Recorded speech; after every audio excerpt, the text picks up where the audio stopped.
Welcome to the world united. Welcome to the world united. What we're supposed to be discussing during this period is, okay, so if learning from everybody is widely accepted on the path of spiritual mastery, so how far confining oneself to a guru is that justified? I mean, what I loved about the three of you, as someone who listened to all the three discussions, was you were all talking about intention. You were all talking about making a choice of, I mean, it just seemed to be the one thread that ran through everything. It was really nice. Yeah. So I don't know if somebody'd like to jump in and have a comment on that. But. Well, I would say that every person we meet brings something different out of us. And to have one guru for your entire life is to limit yourself so immensely. Absolutely. Following somebody at a certain phase in our life, they can bring us into our best self at that phase. And as we grow and change, we will not grow and change exactly the way any particular guru would. We grow and change in our own unique way. And as we do that, who is the next person that inspires us to become our best self, to live at this next journey, to follow this next dream, and become our best self at the next level? And who calls out of us things we didn't even know were there? That's the best guru for the next phase. Oh, Dorothy, I love that. And so true that, again, as I said earlier, yes, we're all teachers because it's the wisdom that we have or that we've been given. But as I said, really, we are all students in this world, and we're all here to inspire each other, to uplift one another, to help others get through more difficult times than maybe what someone else is going through. And when we witness that healing, that gift that we're able to share with another, and you watch them fill up and they do the same for another, that's what ultimately brings us our bliss, our happiness, our peace. It's not, as I love that you had talked about earlier, it's not the external world. It's not, I need another $1 trillion or another this. And I'm not saying don't work for those things, but it will never bring us our peace, our happiness, or our bliss. That answer comes from within. And that gift that we can share with this world collectively is not limiting us on our growth. Like I said, that is the tree of life. That's the expansion of our souls, the evolution of consciousness. And we're here to grow to the heavens above, right? As below, from above, from below. It's so powerful. It's so powerful. And as Dorothy said, you know, don't overestimate someone at the grocery store can be a guru. They might have just said one thing to you that inspires you, or vice versa. Yes. That's why it's so important to acknowledge each person that may walk by us on the road. Just wave to them, acknowledge them, say hello. It's just that simple act of kindness. You don't know what that person is going through, and vice versa. It's true that you don't realize that how much that smile, that acknowledgement is actually giving to them. Right. I have to leave in a few minutes because my husband is going to be on the next, and he has to take over our studio here. So I did want to say something about that question. More of a both and answer. I like what Dorothy, what you were all saying, but what you were saying about, you know, knowing your inner knowing when what's the next bit of wisdom sharing exchange that I want to have. But in terms of having a guru, there are people who, well, how are considered to be a self-realized being, people who have achieved liberation. And there are many of these people in our world today. And there is something, so for me, being a quantum thinker, it's always a both and world. It's not like, oh, well, you're not going to get happiness from the outside. It's like, you know, that was my talk, is that when we start to see the unified self, that there's no separation between our inner and our outer life, and that we are here to enjoy all of it. because there is a physical plane, and it's pretty amazing and pretty abundant. But getting back to the guru question, that there is a certain resonant field.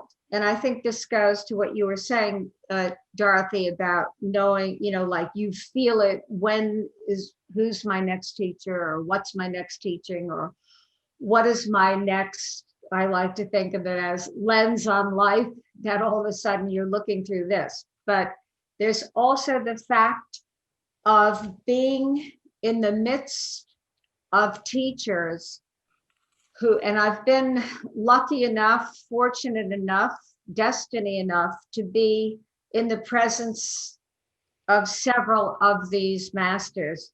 I would say it's also by choice, because as I like to say, oh, there's a master in town, I'll be there.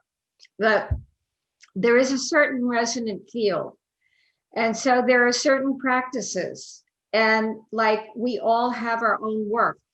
When you immerse yourself in the resonance of whatever that one teacher is, that literally builds the resonant field, that builds the field of intent, which I distinguish from intention being an end result, but the field of intent, the activation of that personal resonance. And so staying in those teachings, even for a while, it gives you a greater, it's enrichment of it. So I think, to wrap this answer up, that it is a both and there is beauty in being around a guru, if that's what you're called to do for whatever time period in your life. And there's also, as we're all saying, you're learning from everything. You're learning every moment, because when you're being that transcendent and immanent self, the worldly self and the transcendence simultaneously, you're always hearing, oh, you're getting that tap. You said, Scott, you were given a vision, but you didn't follow it.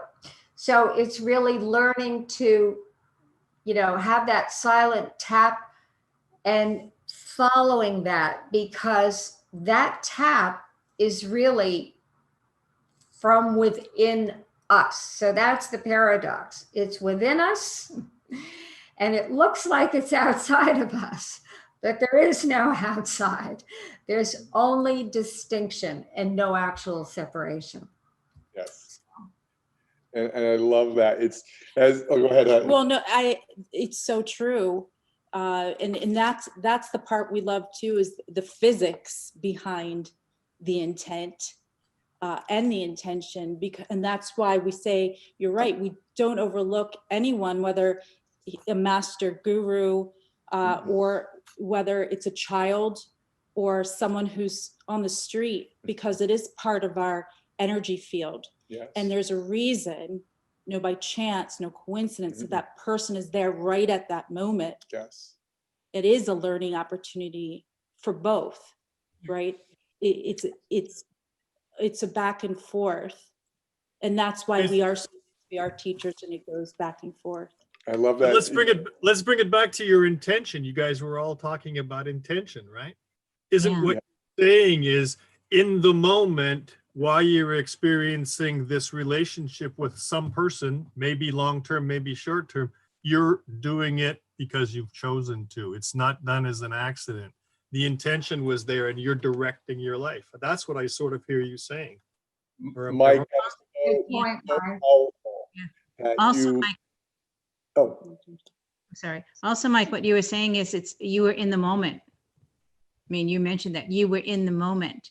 You're in the moment when you see that young child and they call you back to your heart and your soul. You're in the moment when you see somebody at the grocery store who appears so wounded and you offer help or a smile. It's because you're in the moment. You're not projecting all kinds of stories in your head about things that have nothing to do with nothing. You're present, you're in the moment, and therefore that energetic vibration is so pure. because it's not cluttered with story. It's absolutely a pure energetic connection to somebody else. And I think our heart and soul asks for that constantly, because we are all walking this world together, that ability to be so vulnerable and so transparent, that we are present heart and soul with those we meet. It truly, it's like a muscle we exercise. It keeps calling us back to the essence of our own soul. And the energy we walk with, the vibration we walk with when we live in that place is transformative, not just for us, but for people around us as well. Very nice. I'm going to sign off now, everyone. It's been wonderful to be with you and Thank with you. everyone who is with us in this virtual room. Thank you so much, Mike, for being a gracious, beautiful host. And I'll see you all soon. I'm sure. Thank you, thank you, Okay, I'll Diane. just kind of hand over the studio here to Alan Collins. Mike, I wanted to share that beautiful last part of this conversation, is that intention that we set must be set from the moment we open our eyes. That's how our day unfolds, with gratitude and happiness and love and kindness and peace, because that's when we think about starting our day that way. We opened our eyes. We have a roof, we have a bed, we can physically get out of bed. We are so blessed. That's the intention of how our day will unfold, because if we open our eyes and all of a sudden it's stress and anxiety and I have to go to work or pay bills or this person's bothering me, that also is how your days unfold. And when we're choosing our intentions, our words, it's the same thing as if someone is reading from a spiritual book or a religious book or a church or mosque or temple or synagogue. If we're just reading those words and going through those motions, then they are just words. They're not being heard. But when you put feeling and belief and intention into the power of your words, believe me, they are heard. It is coming from your heart and soul. And believe me, what you put from your heart and soul is being heard. And we have to believe and trust the words we speak, because they're very powerful and we cannot take them back. The vibration of what comes from our mouths is out to the universe. So when I say, or Marla and I are ever speaking, even if someone is very upset or angry, it's better to take a moment or bite your tongue, because that you put out, whether the angerness or the blah, regardless if you say you're sorry 1,000,000 times, it is out there. So again, we have to think about living that life of intention, because that's how we live our lives. And yes, Dorothy, I love that we say as well, we're always being guided, or people are always being guided to us. There is no randomness. There's no coincidences. There's no by chance. You weren't at the right place at the right time. We have to watch the miracles and be present and be in the now, because that moment is an absolute miracle. As one of Einstein's quotes, we can look at the world in two ways: that nothing's a miracle, or that everything's a miracle. And we have to see that and believe that. And this, because of Dr. Yugandhar and his beautiful team, we are here to spread that light and that love and that kindness and compassion, and to unify this beautiful world, to let everyone see we are a part of a collective whole, and we're here to love one another and be kind to one another, and to have peace within ourselves, that we can have peace within this world. And the tree of life, as we all know, is that unifying symbol. The branches are who we are. We are already a part of a collective whole. Again, we just forgot, and it's time to awaken these beautiful souls to start unifying in a time that is so needed for the generations to come, for these children that chose to come back in this lifetime to do the work. So thank you for that beautiful question, Mike. And Dorothy, thank you. What inspiration. These cheeks are so rosy red from the love I'm receiving from all of whoever is here, but wow, as we say, holy shift. The word that comes to mind to me is awareness. You know, Right. once you have that, once that happens, and as long as you stay in that state of awareness, you become conscious of everything you're talking about. You know, exactly what you're saying, Dorothy. And I think there's an extra bonus. I think those of us who are speakers here, when you're on stage, and this clearly is a different stage, but when you're on stage, you're a leader. People look up to you as the leader. And I think there's an onus on us who choose to be leaders, who answer that call to leadership, that if our value is calling people to their better self, if our value is in calling others to continuously expand and grow their energetic reach, their energetic vibration, so that they are their best selves, we truly need to be in our own concerted effort to continuously recognize our own best self. Our words as a leader, our words have massive impact. We don't have the right to be so flippant. We don't have the right to be negative. We don't have the right to be against. I truly believe whatever we're doing, if we are for, that energy is dramatically different. So if we as leaders choose to live a life for rather than a life against, we are energetically, we are through vibration, shifting and changing the world around us. And without even knowing it, this just with unconscious intent, what takes place is we begin to influence and impact the people around us to also live in a place of for rather than against.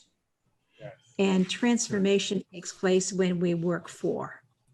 It doesn't take place when we work against, you know? So we as leaders truly have a deeper level of call to recognize that humbly, that it is a call to influence. It's a call to impact. It is a call to truly recognize we have the ability to transform others every minute of every day if we choose to do so, and not take that gift of calling lightly. It's so true what you're saying, Dorothy. Yesterday when we were in the panel discussion, that's how we ended. We ended exactly saying we are speakers on this program have a tough job. We're doubly responsible for, number one, working on ourselves so that we can do what we say. And then we have to be good at the skill of transmitting that information. So we have to be very good tools in this toolbox of people that are out there, you know, trying to reshape the world. It's amazing you say that, because we came to that exact same conclusion yesterday in our panel discussion. Truth is truth, isn't it? Dorothy, that is so beautiful. And think about this world right now in a state of COVID. And if we think about everyone is wearing a mask on top of a mask, on top of another mask, on top of another mask, and this world is afraid to speak their truth and be their authentic self because they're worried about what they say to that person may offend them, or they have to be politically correct to that person, or I have to be mindful to that person because it's going to upset them, and everyone is swallowing their truth, their anger, their sadness, their frustration. And if we don't learn to be authentic, if we don't learn to speak our truth, that the continued everything we continue to swallow and push down is going to come out somehow. Pain, sickness, disease, God forbid. But we have to learn that we are perfect, exactly who we are. I am that I am. We were all made in that image to be exactly who we are. We have to stop being who this world has programmed us to be and live fearlessly and spread that light, your voice, your heart, your soul with everyone that comes within your path. Every day when I go for a run or a bike ride, everyone that passes by, I say, good morning, how are you? because that light and love is just piercing them. And they say, how are you? And I say, blessed and grateful every second of the day. And when they hear that simple, short sentence, blessed and grateful every second, it shifts their consciousness to understand, wow, Yes. I'm blessed. I'm actually walking, I'm alive. And we forget how blessed we are. We forget how much we have versus what we think we need in this world. We have our eyes to see, our voice to speak, our ears to hear and learn, our hands to give and carry, feet to walk on a path of light and love, and to touch every soul in this world that we can in this blink of a moment that we're here. And this is why we're all here, because of Dr. Yugandhar and this beautiful world united. And we have to awaken every soul on this planet in a time that they're thirsting it. They don't know why, but they're thirsting it. And these beautiful souls are here just to touch one more, 100 more, 1 million more, 7 billion plus more. And we're doing this together. We're doing this collectively. And it's an honor, it's a gift, and it's a privilege to be amongst all of our brothers and sisters that Dr. Yugandhar and your beautiful team put together for the world to see, because it is about us collectively.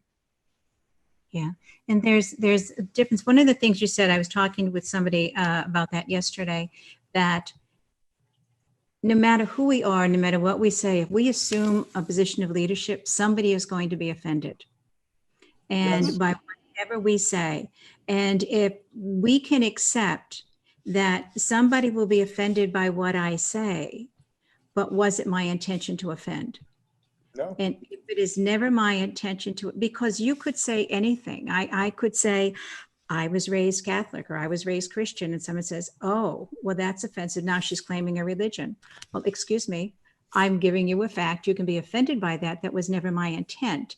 I'm simply saying, this is who I am. This was my life experience. So if people get offended, we need to allow them to go there, because they're going to go there anyway, whether we said something or not. But if it's our intention to offend, we need to look at what's with us. And I absolutely believe, yes, we have got to learn to speak our truth. But if we are embodied souls, if we are embodied essence, we are intrinsically holy and good. And when we speak from that truth, what we are putting out there always calls us and others to a higher vibration. When we pretend we are speaking our truth, and what we are doing is calling somebody to a lower vibration, putting them in a lower place, that I don't believe for a second is our truth. I believe that's our wound, that's our defense, that's whatever words you want to put on that. It's a wound and a defense that is acting out. We know when we're living in truth, because as embodied souls, if we are living in truth, we are always calling ourselves and others to a higher place, to a higher vibration. So I think it again, the onus is on us. Is what I'm saying going to call me and you to a better version of ourselves? If so, that's living in the embodied soul, that's living in the essence. If what I'm doing is putting you in defense because of attack, that isn't my truth. That is my fear or my wound or my defense. And that level of emotional intelligence, that level of self-awareness really becomes the way we can differentiate. Is this my truth? Or is this something else? Mm-hmm. The gift and the call in leadership is profoundly spiritual, and yet, to me, also profoundly human.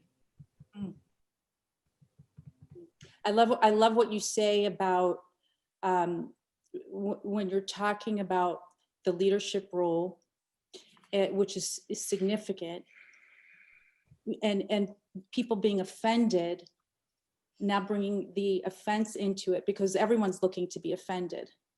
Right. And mostly it comes down to suffering, the suffering that person is going through, right? And as Thoreau said, the mass of men lead quiet lives of desperation, Mhm. that most people are in despair and they're suffering. And so we must help them awaken to, as what you said before, the awareness, the I am. And it's the one thing we're not taught. We are given education through life, but the one thing we are never taught is, are you aware? Right. Are you aware? And as you just said, can you claim the I am? Right. Once you claim the I am, there is no need for defense. That's right. Because, you know, nobody can ever take your I am away from you. It is. Yeah, it is. Okay, so I was just going to say that. We are so connected. It's ridiculous, Dorothy. Go ahead. I was just going to talk about the is. That's wonderful, Dorothy. You spoke my words, and it does. It goes back to the I am presence, right? It goes back to ladies and gentlemen, we could go on all afternoon, obviously. Scott, I think you called it when you said we could have a sleepover and still keep going. But we have some other speakers who are scheduled to come on, so we're going to call it an end to the panel discussion. Anyway, you're welcome to stay on and please contribute later on in the next panel. But it was wonderful. You guys are so in tune. It was easy to sit here and be part of it. I'd like to. We're going to move on. Thank you.